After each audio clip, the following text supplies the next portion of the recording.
Hello student, today we will read about flat foot and round shoulder. तो first start करते हैं flat foot. Flat foot है क्या? और feet act as the base of support for the body while standing, walking, running and jumping. Flat foot is commonly found among newborn babies, but it is become a partial deformity. It still persists during later childhood. A condition in which the foot has arc that is lower than usual. क्या होता है कि इसमें जो है जो हमारा feet होता है, जैसे इसके नाम से ये पता चलता है कि आप फीट से रिलेटेड डिफॉर्मिटीज़ है. तो हम लोग देखते हैं कि जो फीट होता है नीचे, तो उसमें एक आर्क बना होता है. अगर यही आर्क नहीं होता है, वह क्या बोलते हैं, चपटा होता है. मीन्स जिसको बोलते हैं तलवा, जो पैर का तलवा होता है, इसको हिंदी में तलवा बोलते हैं. वो जो है फीट का, वो उसमें आर्क जो बना होता है, आर्क अगर नहीं बनता है सही से या नहीं बनता है, बिल्कुल नहीं बनता, तो उसको फ्लैट फुट डिफॉर्मिटीज़ बोलते हैं. जिसको प्रॉब्लम होती है उसके लिए जो है दौड़ने में, चलने में प्रॉब्लम फेस करना पड़ता है, जिसको डिफॉर्मिटीज़ होती है. और जिस चिल्ड्रन को होता है, children with flat foot feel pain in feet. क्या होता है, जो बच्चे होते हैं मतलब जो उनको जो है अगर डिफॉर्मिटीज हो गई तो उनके पैर में दर्द होता है, फीट में दर्द होता है, क्योंकि उनकी जो बोन होती है, जो मसल्स होती हैं, वो बहुत ही सॉफ्ट होती हैं. और अगर इसको ध्यान न दिया जाए तो डिफॉर्मिटीज होने के ज़्यादा चांसेस होते हैं. अब अगर जानना हो कि फ्लैट फुट है या नहीं, तो क्या करते हैं, deep our feet in water and walk on the floor. If there is not a proper arc of footprint on the floor, then you have the deformities of flat foot. In fact, there should be proper arc the feet for healthy feet. क्या होता है कि हम लोग इसको जानने के लिए कि हमारा फ्लैट फुट है कि नहीं, अपने फुट को जो है पैर में, फीट को जो है पैर में पानी में डालते हैं और फिर पानी से बाहर निकालते हैं और उसको फ्लोर पर रखते हैं. अगर प्रॉपर आर्क बना है तब तो फ्लैट फुट डिफॉर्मिटीज नहीं है. अगर वही आर्क नहीं बनता तो समझ लीजिए फ्लैट फुट डिफॉर्मिटीज है. अब देखते हैं इसके काजेज क्या हैं, causes of flat foot. Number 1 है वीक मसल्स. वीक मसल्स होने की वजह से भी या डिफॉर्मिटीज हो सकती है. Number 2, rapid increase in body weight. अचानक बॉडी वेट का बढ़ जाना भी इसका एक रीज़न है, एक काजेज है. इम्प्रॉपर शूज, जब हमारे शूज प्रॉपर नहीं होते, प्रॉपर साइज के नहीं होते, प्रॉपर शेप के नहीं होते हैं, तभी यह प्रॉब्लम हो सकती है. Carrying heavy weight for a long period. क्या होता है, कभी कभी हैवी वेट उठा लेते हैं काफ़ी समय तक, ज़्यादा समय तक हम हाई वेट को उठा के रखते हैं, जबकि अपनी कैपेसिटी से ज़्यादा, तो तभी यह प्रॉब्लम हो सकती है. अब देखते हैं इसका प्रिकॉशन क्या है. Precaution of flat foot. Number 1, shoes should proper shape and size. आपका शूज जो है वह उसका प्रॉपर शेप होना चाहिए, प्रॉपर साइज होना चाहिए. High heeled shoes should be avoided. क्या है, तो जो हाई हील्ड के जो शूज होते हैं उनको अवॉइड करना चाहिए. Children in early childhood should be avoid carrying heavy weight. शुरुआती में जो बच्चे होते हैं उनको हैवी वेट उठाने से अवॉइड करना चाहिए, नहीं उठाना चाहिए. Don't force the babies to walk at an early age. जैसे कि पहले बताया जा चुका है, जो लेग से रिलेटेड डिफॉर्मिटीज़ हैं, उसमें जो है जो बच्चे होते हैं उनको अर्ली एज में जो है फोर्स नहीं करना चाहिए वॉक करने के लिए, चलने के लिए. क्योंकि उनके जो बोन्स होते हैं उसमें वो सॉफ्ट होते हैं, तो ये डिफॉर्मिटीज होने के चांसेस होते हैं। अब देखते हैं इसके करेक्टिंग मेजर्स क्या हैं। Correcting measures of flat foot. Number 1, walking on toes, अपने टो पे वॉक करना चाहिए, चलना चाहिए। वॉकिंग ऑन हील, अपने हील पे भी चलना चाहिए। परफॉर्मिंग वज्रासन, इसके लिए योगासन है वज्रासन, जो इसके लिए बहुत ही बेनिफिशियल है, उसको करना चाहिए।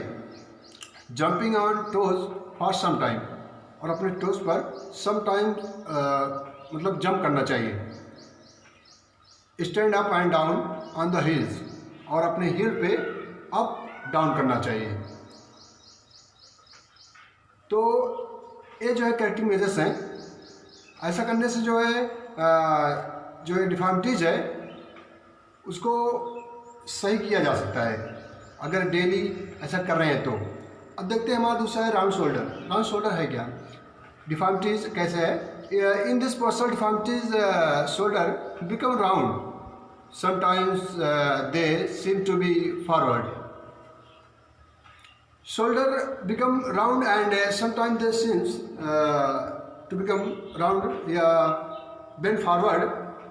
क्या होता है इसमें जो है हमारा जो ये शोल्डर होता है यह जो है राउंड हो जाता है और आगे की तरफ जो है बेंड हो जाता है, मुड़ जाता है। फिर क्या होता है, alignment of the ear in relation to the shoulder not proper. क्या होता है, जो हमारा ये शोल्डर और ये जो ईयर होता है इसका जो अलाइनमेंट होता है यह प्रॉपर नहीं होता है। क्या है, अभी देखिए, अभी ऐसा होता है, क्या होता है, अभी देखेंगे तो यहाँ पे ये शोल्डर है, यहाँ पे इसका और इसका अलाइनमेंट एकदम सीधा डायरेक्ट लाइन में हो गया एकदम। लेकिन क्या होता है जब राउंड शोल्डर डिफॉर्मिटीज होती है तो ये शोल्डर जो है आगे की तरफ आ जाता है यूँ, और ये जो डायरेक्ट लाइन होती है इधर से होकर चली जाती है, मीन्स एकदम यहाँ से इसका ईयर का और इसका इधर डायरेक्ट लाइन नहीं हो पाती है। या इसको जानने का एक बहुत ही अच्छा तरीका है। और occur due to shortening of chest muscles, और जब जो चेस्ट मसल्स होते हैं जब वो शॉर्टनिंग होते हैं तो भी जो है वो जो शोल्डर हो तो इसको बोलते हैं सिकुड़ जाते हैं, तो उसकी वजह से भी यह हो जाता है, उसमें होता है। और इसके कई काजेज हैं, जैसे कि एक्सेसिव कैरिंग है, वेट ऑन शोल्डर, अपने शोल्डर पर जो है ज़्यादा वेट उठाना, और may be due to heredity भी इसका एक काज हो सकता है। वेरिंग टाइट क्लॉथ, जैसे कि आज के समय में देखिए एक फैशन हो गया है टाइट कपड़े पहनने के लिए, तो जो टाइट क्लॉथ होते हैं यह भी इसके एक बहुत ही जो है बड़ा कॉज है। टाइट क्लॉथ कभी नहीं पहनना चाहिए, ये भी इसका एक कॉज है। इसके बाद है sitting in improper furniture, improper furniture पर बैठना, और बैड हैबिट जैसे कि sitting, standing and walking, writing, reading. मतलब क्या होता है, जो गलत तरीके से जो बैठते हैं, खड़े होते हैं, चलते हैं या पढ़ते हैं, जैसे कि आगे की तरफ झुक कर, कई बच्चे ऐसे होते हैं जो आगे की तरफ झुक कर पढ़ते हैं, झुक कर लिखते हैं, झुक कर बैठते हैं, तो ऐसा करने से ये उनकी हैबिट में आ जाता है और उसका इफेक्ट जो है हमारी बॉडी पड़ता है, जिसकी वजह से ये डिफॉर्मिटीज होता है। अब देखते हैं इसका प्रिकॉशन क्या है। Precaution of round shoulder. Number 1, don't sit walk on stand in bed position. तो जैसे कि अभी बताया मैंने कि कभी भी जो है वॉक करते समय या मतलब खड़े हो या मान लीजिए पढ़ रहे हो, बैठे हो, कभी भी जो है बेड पोजीशन में नहीं होकर बैठना चाहिए, नहीं पढ़ना चाहिए, ऐसा कुछ नहीं करना चाहिए, इसको अवॉइड करना चाहिए। अवॉइड टाइट फिटिंग क्लॉथ, और टाइट फिटिंग क्लॉथ पहनने से अवॉइड करना चाहिए, नहीं पहनना चाहिए। Avoid sitting on uncomfortable furniture, और जो फर्नीचर कंफर्टेबल ना हो उस पर नहीं बैठना चाहिए, उसी फर्नीचर को यूज़ करना चाहिए जिस पे बैठने में कंफर्ट हो, जो कंफर्टेबल हो आपके लिए। नहीं तो इसके वजह से भी ये डिफॉर्मिटीज़ होने के चांसेस होते हैं। तो अगर ऐसा करते हैं तो इससे बचा जा सकता है। इसके बाद देखते हैं इसका करेक्टिव मेजर्स क्या है। Corrective measures of round shoulder, keep tip of finger on your shoulder and encircle your elbow in clockwise and anti clockwise direction. क्या होता है कि हमारा जो फिंगर है जो उसका क्या बोलते हैं टिप्स होता है, इसको यहाँ पे शोल्डर पे ऐसे रखना चाहिए, ऐसे, और इसको ऐसे